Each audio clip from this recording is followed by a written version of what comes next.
ইউটিউবে ভিডিও দেখে শখের বশে রামবুটান চাষ করে বছরে আয় করছেন 10 লক্ষ টাকা। প্রায় 2 বিঘা জমিতে গড়ে তুলেছেন বিসমিল্লাহ অ্যাগ্রো নামের বাগান। নরসিংদীর শিবপুরের সাদারচর ইউনিয়নের বাসিন্দা জনাব মোহাম্মদ আব্দুর রশিদ কয়েক বছর আগে অনলাইন থেকে কয়েকটি চারা কিনে বাগান শুরু করেন। বর্তমানে তার বাগানের চারার সংখ্যা ছাড়িয়েছে 3000-এরও অধিক, যেখানে রামবুটান সহ লটকন, কাঁঠাল, থাই আতা ও কলম্বো জাতের লেবু সহ নানা ধরনের ফলজ বৃক্ষ চাষ করেছেন তিনি। অর্থে আমি যখন এই নার্সারির সাথে সংশ্লিষ্ট হইলাম, আমি দেখলাম যে লটকন অনেক বাণিজ্যিক। আমি লটকনের চাষ করলাম এবং চারা গজাই।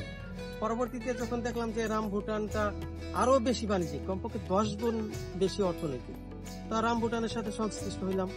তো দেখলাম যে থাই আতা 400-500 টাকা কেজি। তো আমি থাই আতার বাগান করলাম, ওটা আপনি বাগান ঘুরে দেখলেন। তারপরে কলম্বো লেবুর বাগান করলাম।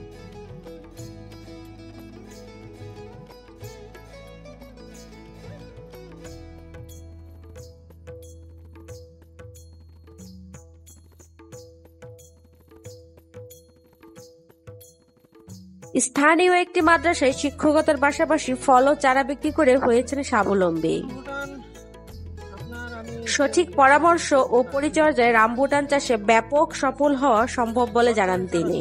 লটকনের চারায় বছরে 2-4 বার করে ওই কীটনাশক দিতে হয়েছে, কারণ পোকা ধরে লটকনের পাতায়, কিন্তু রামবুটানের পাতায় এই পর্যন্ত কোনো পোকা ধরেনি। 4-5 বছর যখন নিজের বাগানে নিজের ফল থেকে চারা দিচ্ছি, এই যে চারাগুলি এই পর্যন্ত কোনো কীটনাশক স্প্রে করে চারাগুলি। আর অন্যরা এই চারাগুলি ধরেন এর একটা চারা, তারা 5 ফিট একটা চারা 1000 টাকা নিচে বিক্রি করে। আমি কিন্তু এই 5 ফিট চারাটা 500 টাকায় বিক্রি করি, এবং এই আপনার ওই 3 ফিট চারাটা আমি 300 টাকায় দিয়ে দিব। 1 মাসের ভিতরে ফলগুলি পেকে যাবে এবং অনেক লাল হবে, লিচুর চেয়েও আরো অনেক সুন্দর, অনেক লাল, এবং প্রায় আধা মাইল দূর থেকে কৃষ্ণচূড়া ফুলের মতো দেখা। ফুলে ফলে মনে হয়, এটা ভাবাই যায় না যে এটা একটা ফলের, মনে হচ্ছে একটা ফুলের। বছরে 8 মাসে কাঁঠাল থাকে, অনেক সুস্বাদু কাঁঠাল। সত্যি যদি একটা কাঁঠাল একটা ঘুষ খান মনে থাকবে।